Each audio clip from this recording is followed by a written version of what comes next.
Kia ora, I'm Jo, Kiwibank Economist. At the Reserve Bank's first meeting for the year, the cash rate was lifted to 1%, which was widely expected, but they also provided greater detail around how they intend to run down their balance sheet.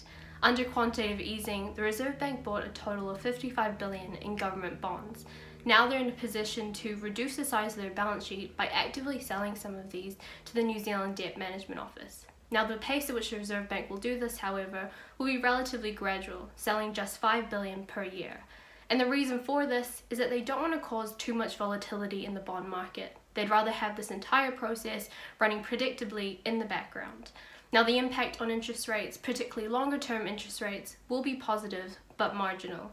But ultimately, reducing the size of their balance sheet gives the Reserve Bank greater headroom for when the next recession comes along. Now, the key message from the Reserve Bank is that more tightening is needed, and their new set of forecasts confirm just that. The Reserve Bank doesn't see inflation returning to their 1 to 3% target band until the middle of next year. And this persistence is more due to strong domestic drivers of inflation, the fact that capacity pressures across the economy have continued to tighten. So their new OCR track signals pretty aggressive tightening ahead. Expected cash rate hikes has been pulled forward, and the endpoint of their new track has been lifted from 2.6% to 3.4%. So that's a big lift.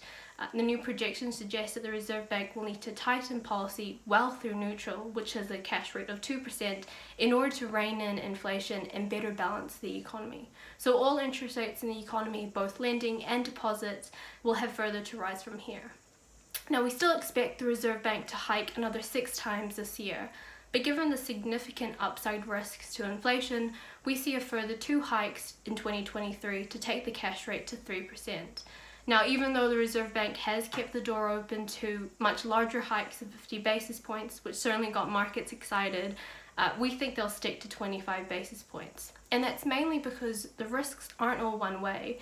The economic disruption caused by the Omicron outbreak is yet to fully play out, and the housing market is very clearly on a downtrend. So while the inflation outlook definitely warrants a continued removal of monetary stimulus, a steady approach is appropriate.